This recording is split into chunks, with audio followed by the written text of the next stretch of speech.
welcome back to another episode of NFT Artist Spotlight, hosted by AstroZero.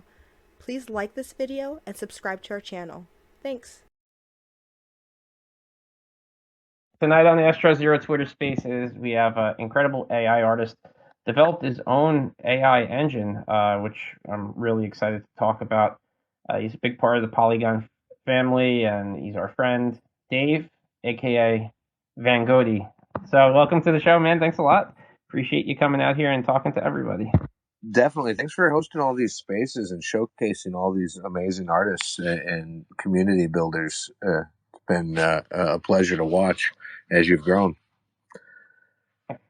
You do a lot for the community too. I mean, you collaborate with, I think, maybe more people than anyone that I've seen so far. Every time I see like tweets and stuff going out, there's always like a Van Goatee somehow collaborating with somebody, which is Well, that was kind of the point of it, is to get it out there and to increase the awareness. The Van Goatee engine is free for anyone to use. I'm not trying to diss any of the apps or products out there that allow you to create cool AI, but I wanted something more. I wanted to get a lot more control into what I was outputting, and I was willing to pay for a Google Collab Pro license to do it. You can still use the Van Goatee engine on a free Google Collab engine notebook, so that anybody can take this and make their own Van Goatees. Van Goatee, I hope to eventually have it be a noun, a verb, an adjective, really describing when you've taken something to the next level. So, are you like a computer programmer by trade, or are you a developer? What do you do that you're able to develop something so intricate? Well, so I didn't write this engine, and I don't write code. I have in the past. My computer career started with the Commodore 64.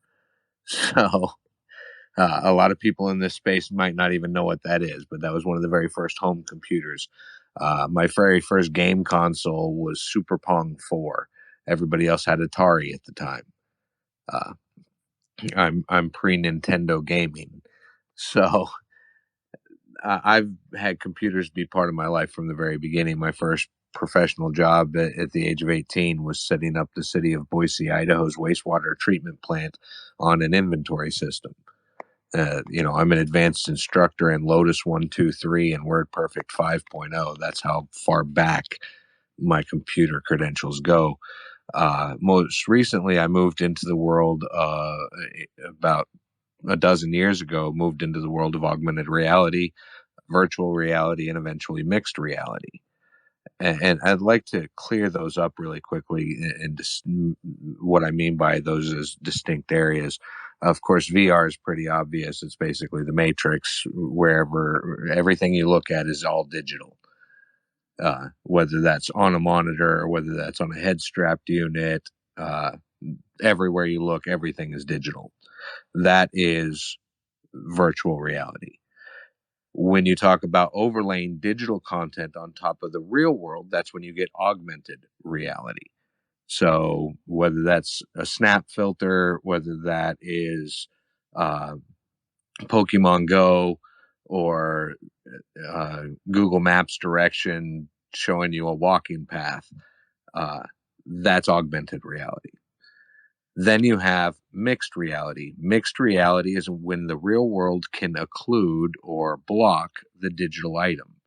So if I'm in my living room and I have a digital dragon flying around my room and it goes behind the couch, does the operating system know that this digital object has gone behind the real world object? And if so, did the real world object then block it?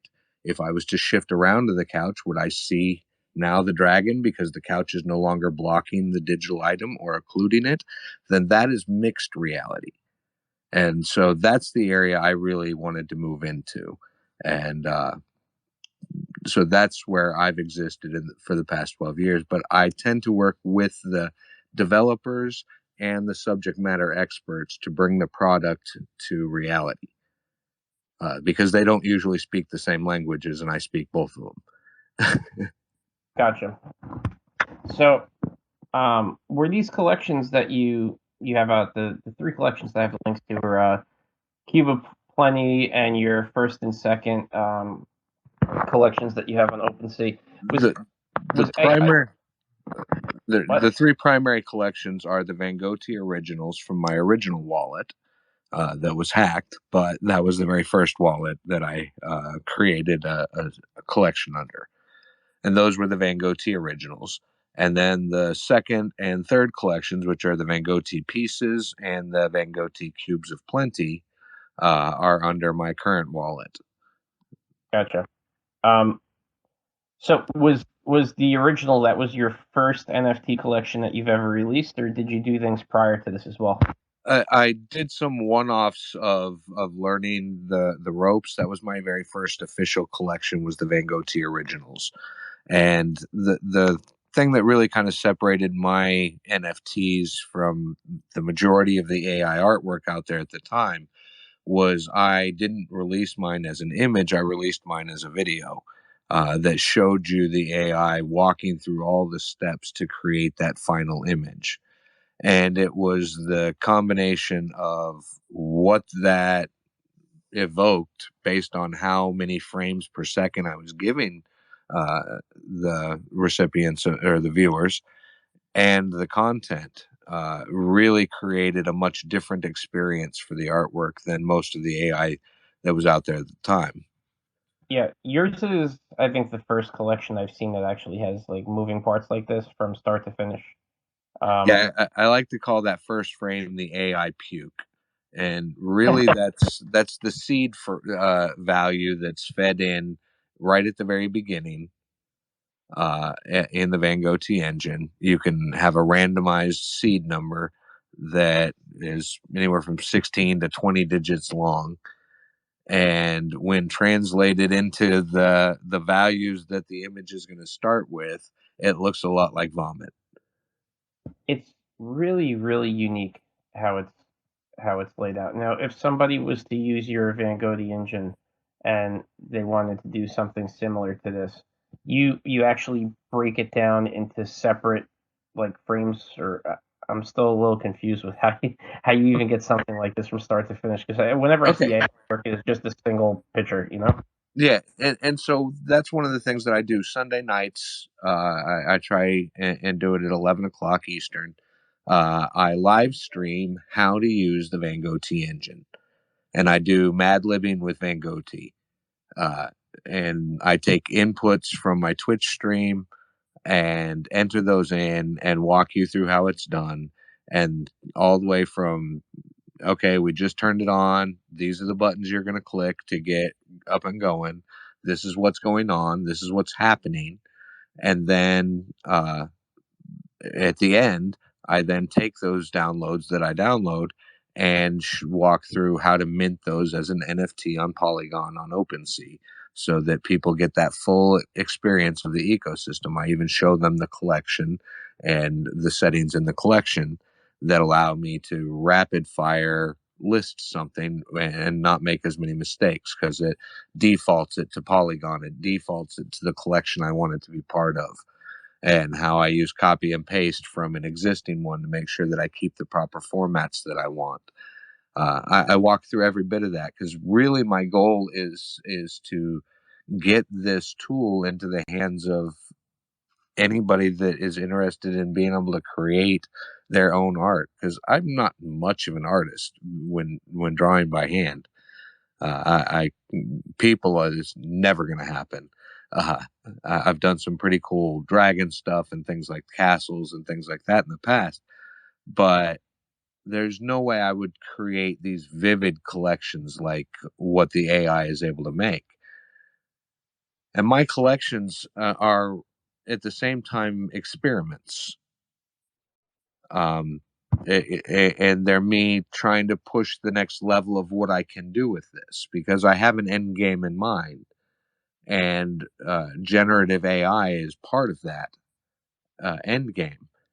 And so the first thing I did was actually create a very large collection that hasn't been released yet, but that's for the Human Anatomy Project. That's a nonprofit that I'm involved with. It's using a technology that I came up with for CT scans, and it's the Human Anatomy Project is collecting CT scan data to create a database to compare your results against in a 3D volumetric system, which is really, really cool. And that's where the AI work I was doing with that is where I discovered the uh, OpenAI's Dolly engine.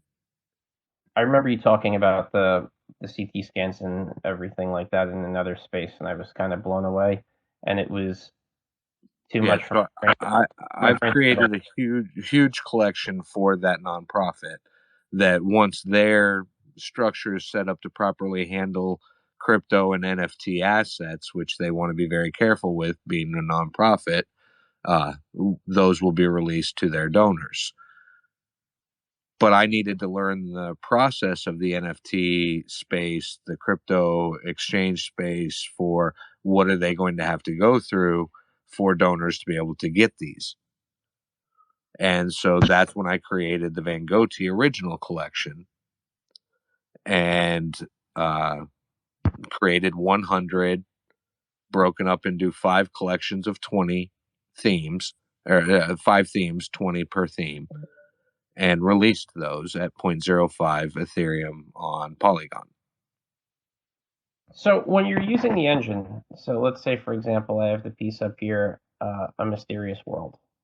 And let's say if I wanted to create this 29-second video that you're doing, does it get spit directly out of the Van Goatee engine, or will it give me snippets at time points, and then I have to go Both. and put those into a separate program to No, start? no, you won't have to do that. You won't have to do that. It uses. So, what I specifically requested to be built from a Discord AI community was something that you didn't have to be a computer guru to be able to use. And the beauty of the Van Goatee engine is you click, you say, yes, I'm going to run this. It's running on a Google Colab server. It's not even running on your computer. So when it's downloading the image library it's going to use, it downloads it to its server, not to your computer.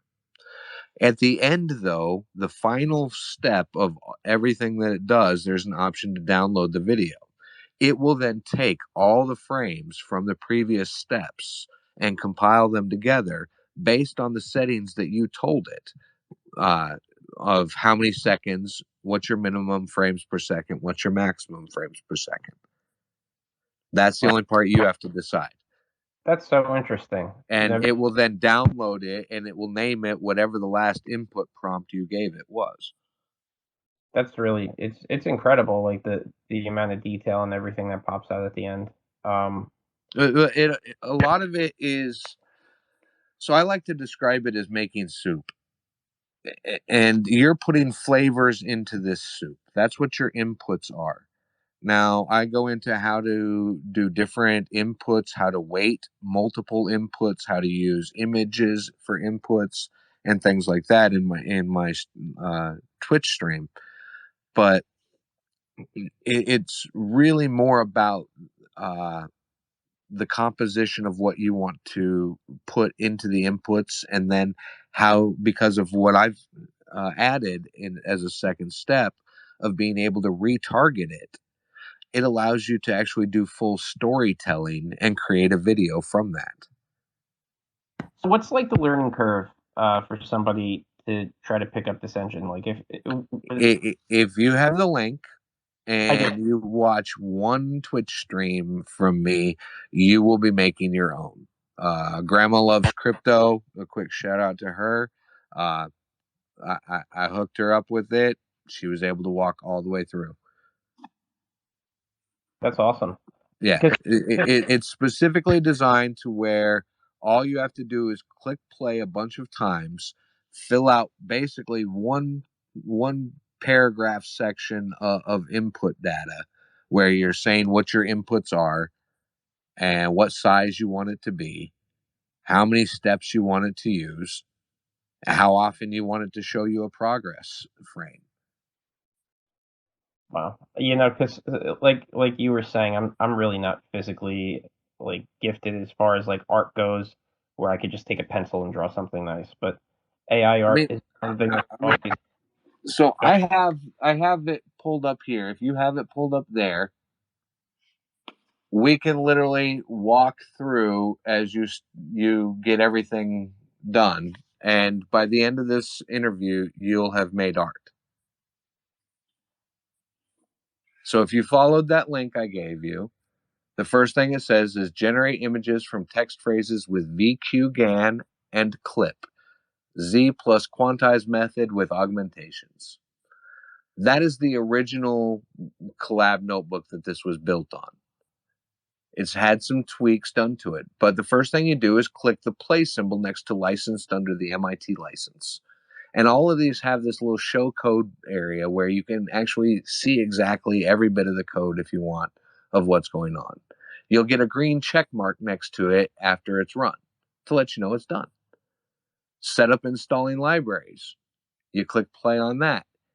It's then going to request a graphics card from a GPU from Google and get assigned one. And it's going to make sure that's good enough for what you're going to be doing. And it's going to download clip and install the Python libraries for AI, the transformer libraries, the taming models, libraries for managing the metadata, FFmpeg for creating the videos, and then it'll be done. The next section is selection of models to download. And there's a bunch of different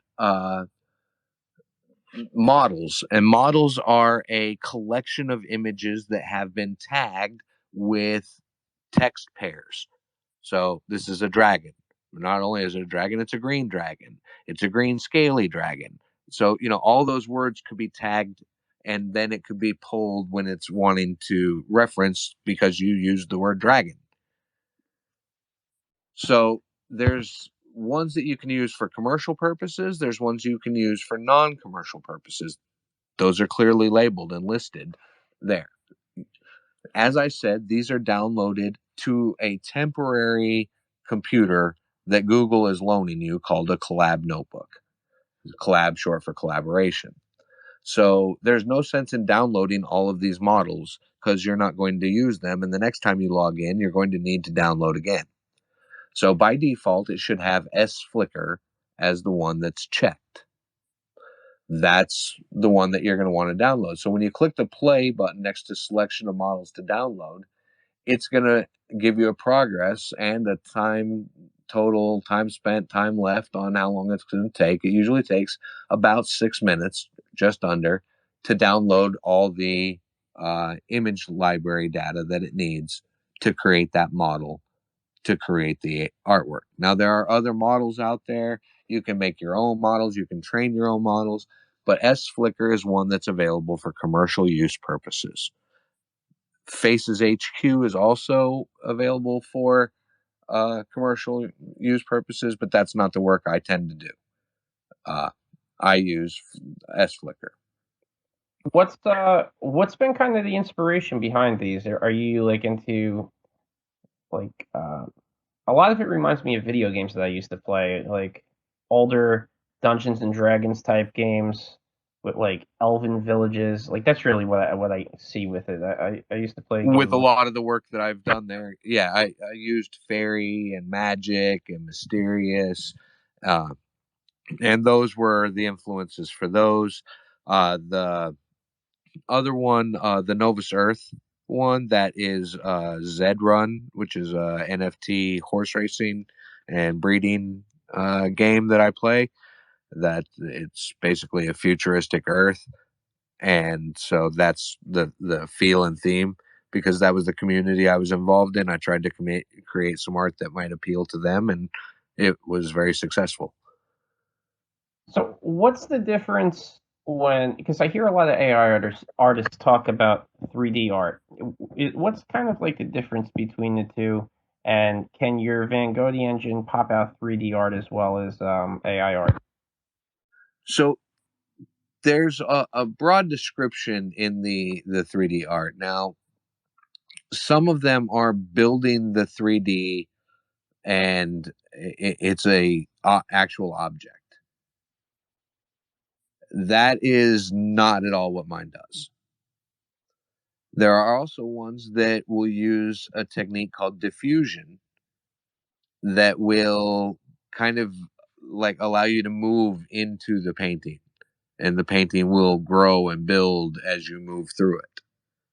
And I have not got that added into the Van Goatee engine yet, but it is in the works of getting that upgrade to be able to have that as an option. Because that's what I really want this to be, is a multi-purpose tool where you can take advantage of all these different paths to create things, and put as many of them together as options as I can that are free. Now, you're doing something pretty unique with your pieces collection. So yeah, So that was me pushing the envelope there of, okay, how can I create interaction, engagement, and reward my Van Goatee original holders? yes, I want to go ahead. You have it set up where the actual artwork kind of interacts with other artworks, and you kind of yield a cube piece from it, basically, right? You purchase 6 pieces of the same series, and then you get an additional NFT with it. So yeah, I made it the next thing I wanted to do was I wanted to apply my artwork as a wrap to a 3D object.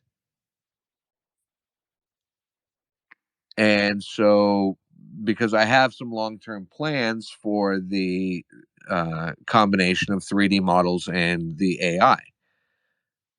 So the next step was, okay, how do I get the artwork onto the 3D model? First, I was going to do a coin and do 2 sides of a coin.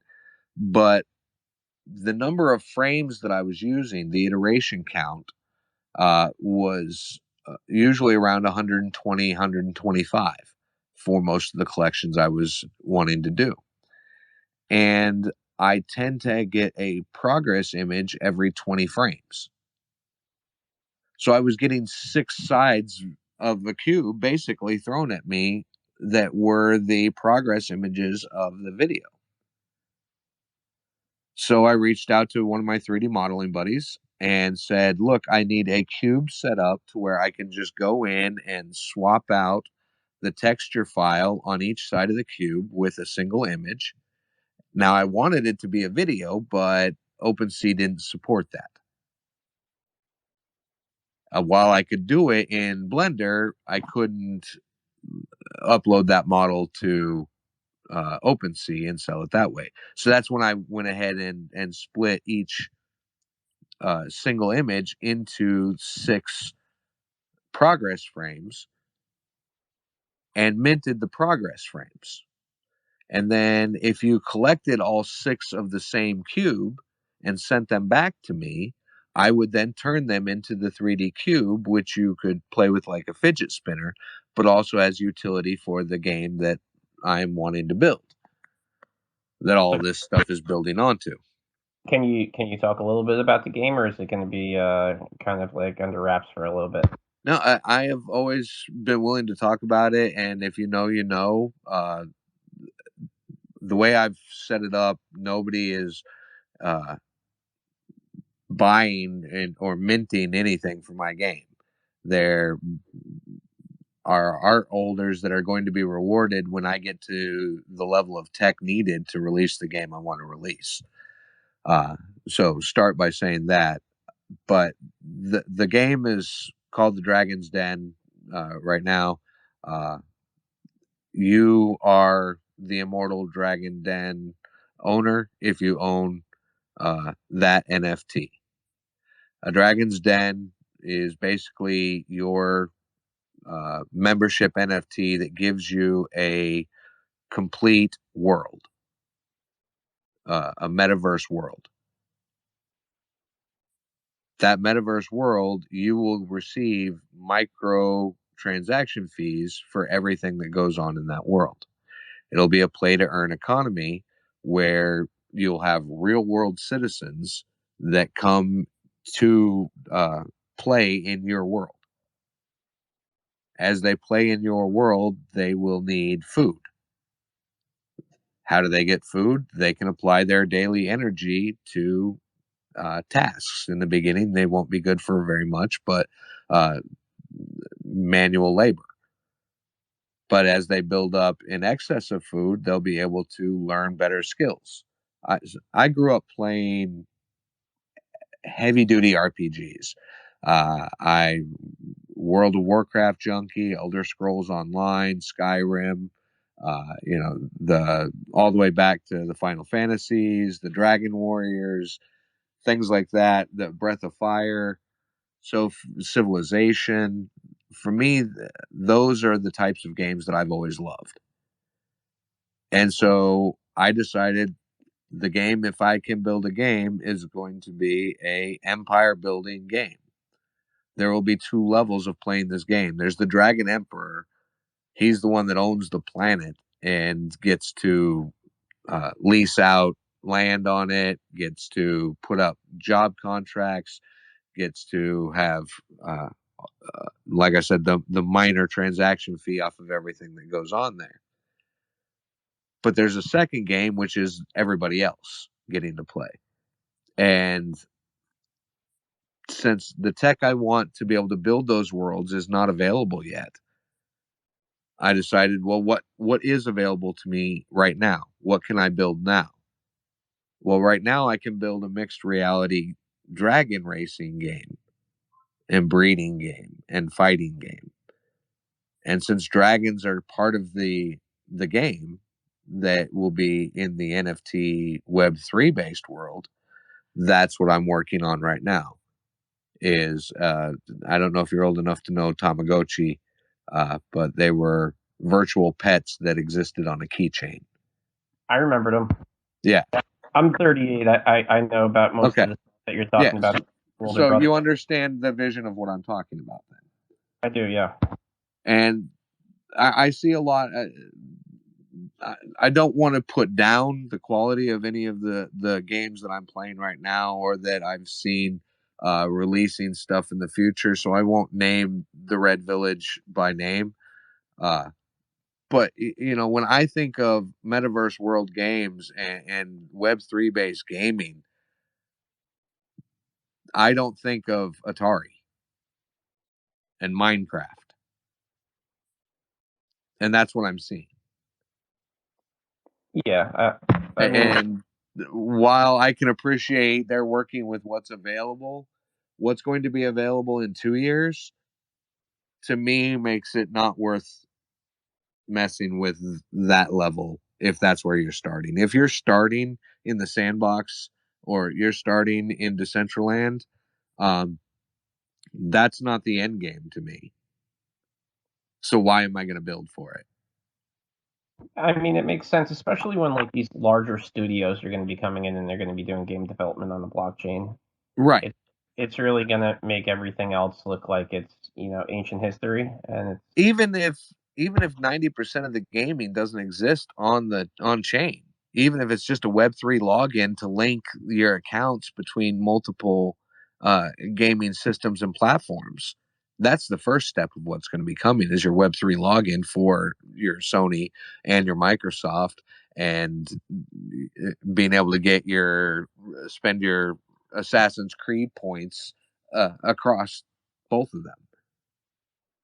Yeah, that's essentially that has to happen. It have to start with some sort of just maybe just buying in-game currency through the blockchain to upgrade a skin in the game or something like that. It's going to start very small and subtly before it really kind of branches out.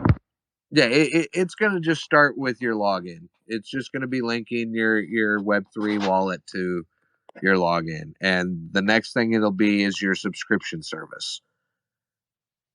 If paying for your subscription fee with it.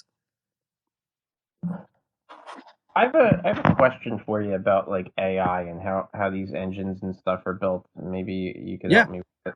Now, is there a way to kind of incorporate AI into music?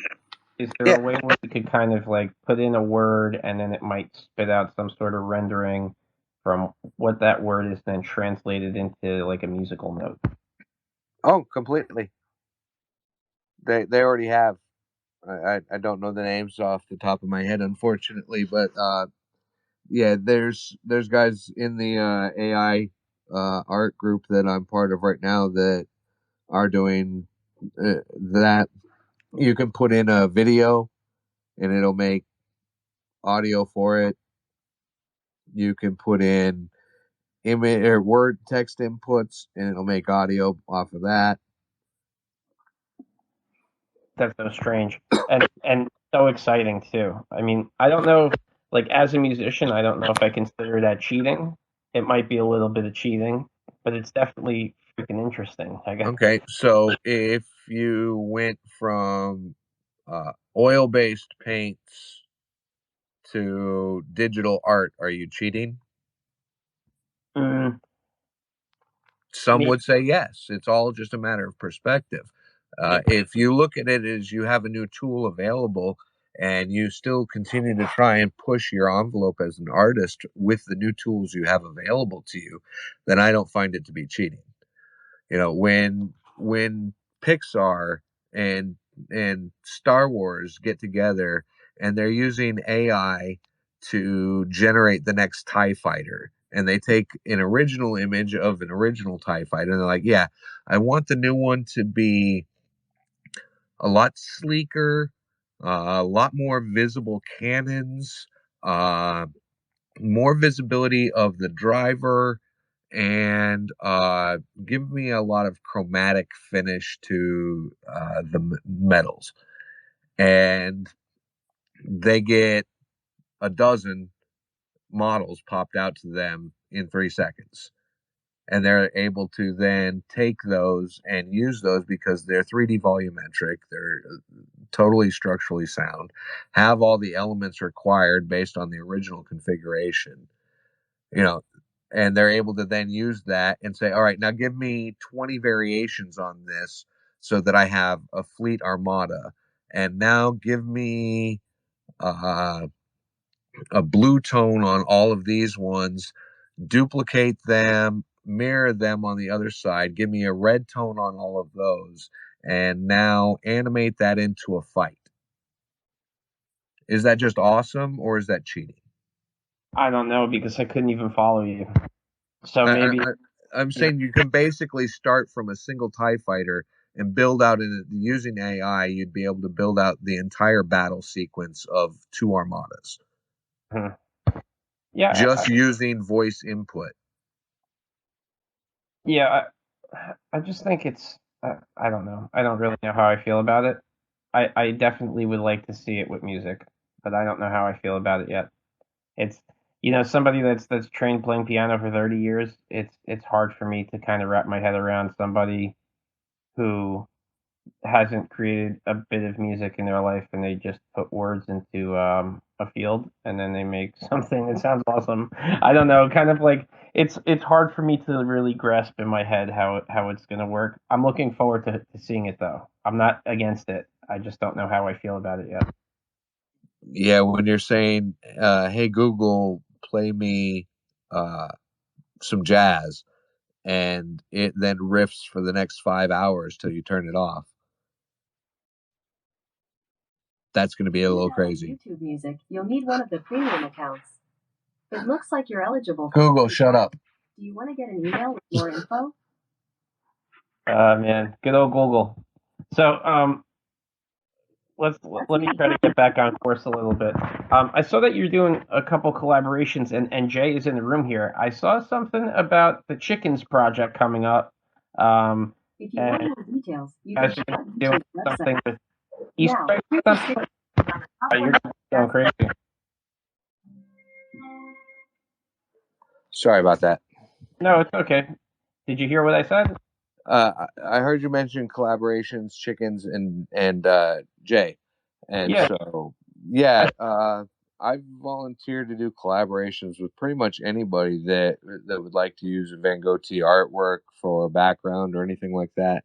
and was in a space for Beluga. Mentioned that Jay reached out to me, talked to him, said, "Hey, what are you kind of interested in?" Got his flavor words from him, as I said, for making the soup. One of the things that he really wanted was kind of an egg feel, because these were chickens that were going to have reward drop eggs, basically loot boxes. So I took, and as part of my input, I used a silhouette of an egg, and that really kind of locked where the start of the image would develop. And he gave me a poem, and I used that poem as a part of the input. And so created him a number of these eggs that had wonderful rainbows and butterflies and bumblebees and rolling hills, and uh, gave those to him, and he was able to use them in his project. Yeah, I saw a video that was put out the other day with Jay yelling about chickens, and then I saw you popped up on it, and I was like, let me ask him about this because you're very informative with the stuff you say. Jay makes me laugh all the time when he's talking, so I figured what better group of guys to have as a team here. I mean, I'm looking forward to seeing that. Um, I saw that you have some of your artwork on Cyber. Um, do these like virtual galleries that they have? Do they really kind of like bring a return at all, or is it kind of Well, I would start by saying they're free, so the return is not hard to realize if you get any sales. But the on Cyber is really easy for someone that, again, the web world is not really their first forte.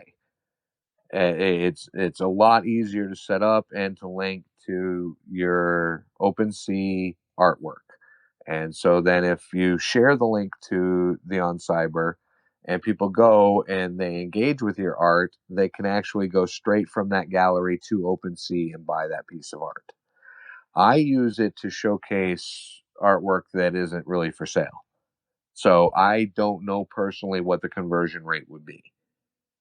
The galleries I've set up showcase artwork that is being held by other people, but because I created them, I can still showcase them. oh, that's cool. I kind of like that. Are you doing anything like if somebody buys any of your artwork, do you do anything like make a physical print for them or anything?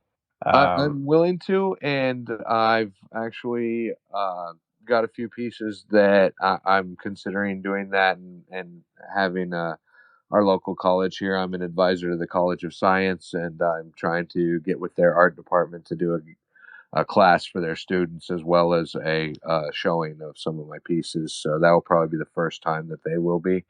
I know that the collection of ones that are being done for the Human Anatomy Project, they are going to be doing them in a special way that includes postcard versions of them at the galleries they'll be at. Yeah, a lot of your pieces, especially on like your original collection, they remind me of like they're much more detailed, but almost like something that would be like a blacklight poster that I would have hanging up. I don't know. Maybe it's the color schemes that you have in them, or Yeah, no, a lot of that is, again, goes into those flavor words that I use. So the title of them, A Mysterious World, that isn't all the inputs that I used. okay. That would the one that probably had the most weight to it, but you can do other things. So if you work with these long enough, you'll develop lexicons. You'll things that you need to add or subtract, like the word rendered. Adding the word rendered is one of your inputs. Okay, well, it's then going to include in its styling and its flavors a lot of images that were rendered and therefore high detail. So how hard is it to like fine tune stuff? Is it difficult, and like how frequently when Okay, you it depends on your target. If you are wanted to make you a cherub, that's probably going to be difficult. Think first what the software was originally designed to do. Originally, it was designed actually to repair photographs, to convert solid blocks of stuff into scenery, basically. And so scenery type images, it's really, really good at. So You also have to consider what is the engine or what is the model that is being used to create that imagery. So I'm using SFlicker. SFlicker, you can look up and see what are the images that are in this model library. You can create your own model libraries, and that allows you to target for very specific things. So the Goatee engine is a very general purpose Swiss Army knife of one, but you could very easily create very targeted libraries. I just think the whole thing is so cool. I was really surprised to that you're not charging a single dime for this. Is there any any time down the road are you going to maybe do like a Never. premium upgrade? Everything's going to be available for everybody. Yep, if you know, you know, and it's there, and I look forward to seeing what people do with it. You know, if you follow me, I follow you back. You can DM me, and I'm more than happy to share the link to the Goatee engine to anybody that wants it. And like I said, my streams are Sunday nights at 11 on Twitch, and I tweet it out when I go live. So if you follow me, you'll be able to find out when I go live, and you'll be able to sit in on one. And after one walkthrough, you're off and running, and you're down the rabbit hole. I think that's so great that you're just opening up and giving it to people, because I mean, something like this where you could create something of such detail, and like for myself, I know if I was trying to draw something like this, I could try for a million years and nothing like this fantastic would ever come out. And I just think that's really awesome of you to offer it up to everybody. And, that just shows you like how strong the community is, where everybody's mind is. Everybody wants everybody to win. But we stand on the shoulders of the giants that came before us, but it's our responsibility to be the shoulders of the next generation. So do you need like a super demanding computer in order to run this, or can I do it like a laptop that I bought at Best Buy? You could literally do it on your phone, but it's a pain in the butt to try and save the images and the video on your phone. There are collab notebooks that will allow you to mount your own Google Drive to it, and it'll download it straight to your Google Drive for you if you like. This one does not do that. I removed it because it's a more complex step. But the beauty of it is the complex computer is Google's. They're assigning you the RAM. They're assigning you the GPU to do all this heavy lifting. And what we're using it for isn't even serious heavy lifting to them. They get annoyed at you that you're not even using the processor when you're downloading the model and stuff like that. But they will time you out if you're on the free version of Google Collab. And so you won't be able to do nice long, 1,000 iteration runs. I hardly ever do those. Most of mine, I either get what I want within 65 to 125, or I don't. And I move on to a new prompt, to some new flavors, to more refining my flavors, things like that. But if you go for the Google Collab Pro license, which is $9.99 a month, you don't get timed out. So that's nice. Price wise. So is the next project that you have coming out? It's going to be the Anatomy project, or do you have something coming out prior to that? So prior to that, I have a wearable for Decentraland coming out for my Council of Wizards, which is the Goatee original holders.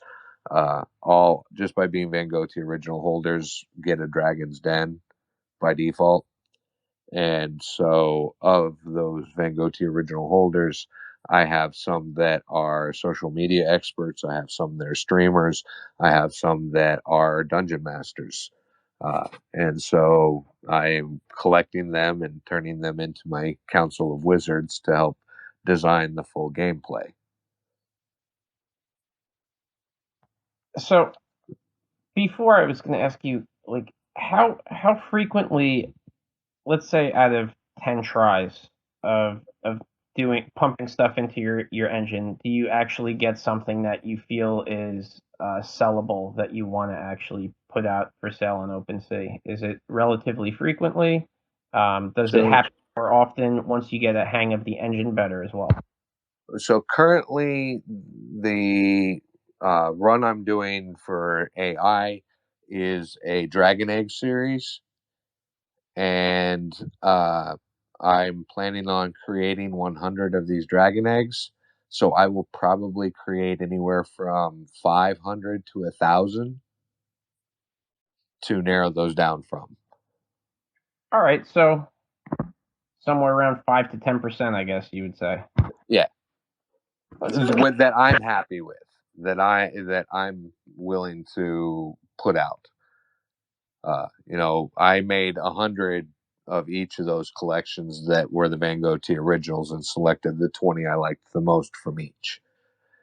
And I was still willing to burn those. So there's only 77 of the Van Goatee originals left because there were some parts of that collection that were more popular than others. And when that became obvious, I instituted a burn mechanic. And every week on Friday, I burned one of the Van Goatee originals from each collection that wasn't sold out. That left 77 left. That's pretty cool. I kind of like the whole thing. How you doing? Like, how about copyrights? Is copyrights an issue with AI stuff, or is everything pretty much like free use? Again, that comes down to the models that you use. There are certain models that commercial use is allowed. There are certain models that commercial use is not. So that's why those are separated in the Van Goatee engine so that you can play with both, but you know which one you're playing with. I understand. Yeah. So, um, And then you're for the Van Goatee holders, those that hold my artwork, all rights transfer to them, so they actually can put it on a phone case or a mouse pad or whatever they like.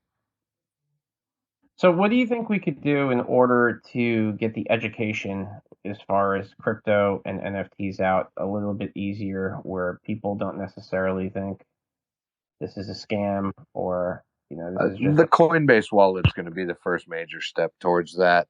Um, I really think that's going to be the first semi mainstream adoption. Is when you're able to just use your credit card and buy an NFT with no middle layer going on. Yeah, that's what I had written down myself. I think the main thing that we need is credit card payment somehow. Getting if we could Yeah, I really mean, get there's a anybody. number of different solutions that are they're looking to tackle that, and that's where you get into layer one and layer two discussions, which I don't mind doing. But you've got to consider the number of transactions that you want to be able to have happen, and that dictates what chain you can have that on. When you think of how many transactions per second can happen on Bitcoin's blockchain, you're not talking about very many at all. I think it's 5 or 6 per second. Yep. And then when you get to the Ethereum blockchain, which a lot of people get Ethereum and Ether confused. Ethereum is the blockchain. Ether is what you pay for gas on the blockchain. It's a mild distinction, but it's a very important one because the Ethereum network can only handle, I think, 15 or 30. I forget which one it is, but transactions per second on the network. So neither one of those solutions, Bitcoin or Ether, are acceptable solutions to create an actual transaction network that will handle point of sale solutions.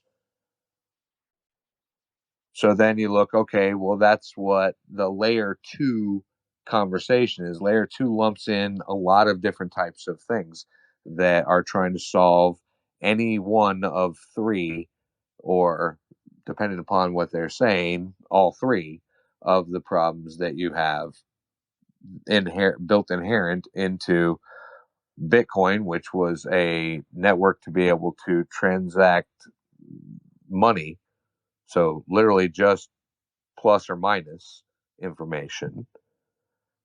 Ethereum, which was about transmitting information, transactional information, but less about uh, transfer of value and more about transfer of ownership information. Then you have to start looking at things like Cardano, things like that, to be able to solve either network traffic, security, or what's the third? Uh, decentralization. Anytime you solve one of those problems, you affect the other 2. You want a super fast network? Well, then it's not going to be very decentralized. You want a super secure network? Then it's not very decentralized. You want a super secure network? It's usually not very fast. There's always a trade-off. Where are you getting? What are you trading to get that? And so when you talk about being able to do credit card transactions on chain, what layer 2 solution is designed to handle enough transactions per second that it's not going to become a major processing drain and power drain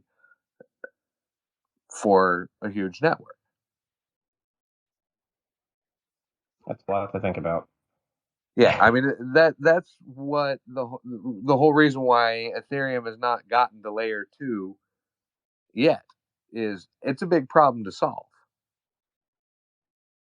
And so you've got a lot of things.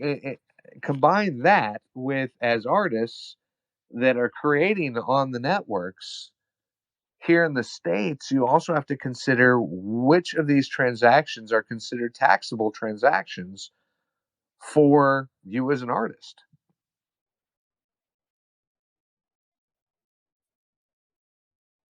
Because depending upon the state you live in and the way they are reading the laws, you could be taxed when you buy your crypto. You could be taxed when you create your art.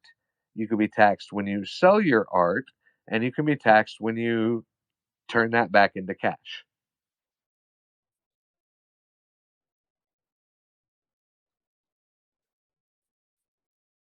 There's a lot.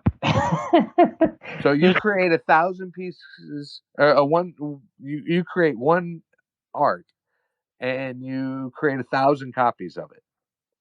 Depending upon where you live, you just created 1,000 taxable events.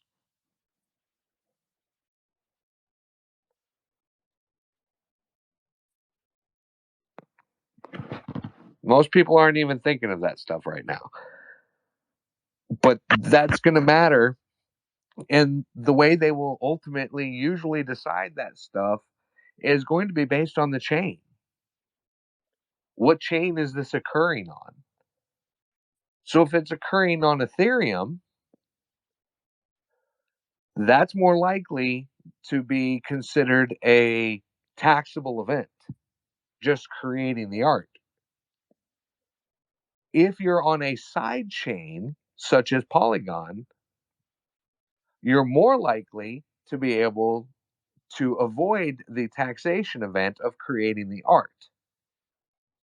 The selling of the art, the transacting of the currency from Polygon back into Ethereum, that might be a taxable event depending upon your location. But so then we look to Solana, Cardano, Penguin, all these different things that are out there to solve this problem. Where is the liability is going to come in from taxes on those? Are each of these decisions going to have to come down individually, like XRP and Ripple? There's a lot of stuff here that's going on that as an artist you might not be thinking of, but that are going to have major effects on you.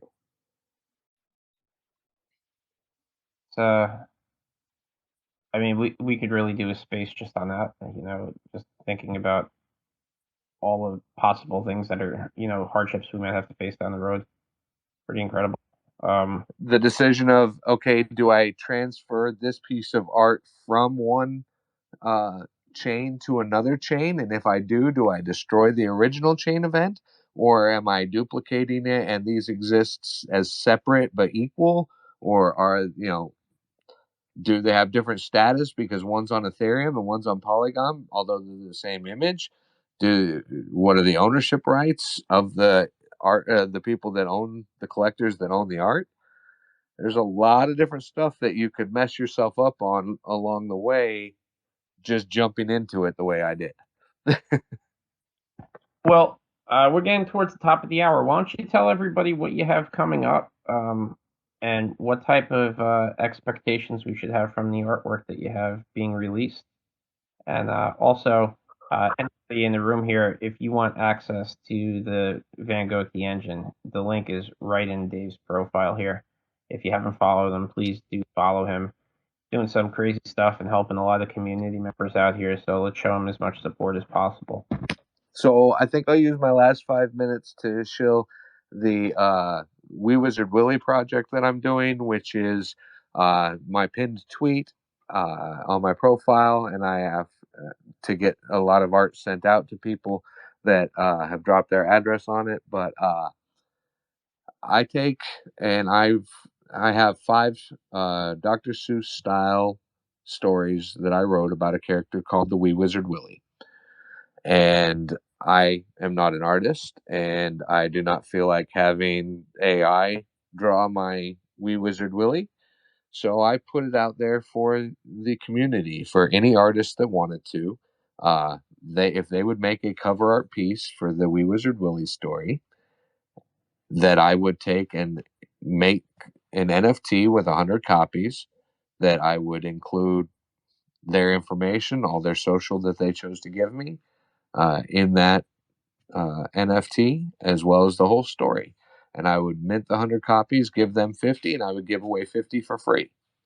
And so that's an open and running offer. Anybody that ever wants to create a Wee Wizard Willie and send it to me, I will create the NFT and I will include it in ones that I hand out to the people that reply to my pinned tweet with wanting to get an NFT for their grandchild or their child. Or maybe they just really like it themselves and they want it themselves. But there are 3 artists so far that have sent me Wee Wizard Willie renditions. And so that collection has 3 Wee Wizard Willie pieces in it that are all from different artists, but all have the exact same story inside of the original story of the Wee Wizard Willie. We really need to start getting children more into NFTs. When I was reading that tweet that you had put out, the first thing I thought was, when are we going to start really kids about this stuff in grade school? And I don't think we're too far off. I think it'll happen eventually. Yeah, when their school records end up on the blockchain, they'll know all about it. Should be cool. I mean, so where do you see yourself a year from now? Do you think you're going to have the game kind of getting ready to come out, or do you think that's going to be a little bit further down the line? So a year from now, hopefully I'll be elbows deep in the CT scan project with can't say what color of cross it was group that is talking to us, but it wasn't red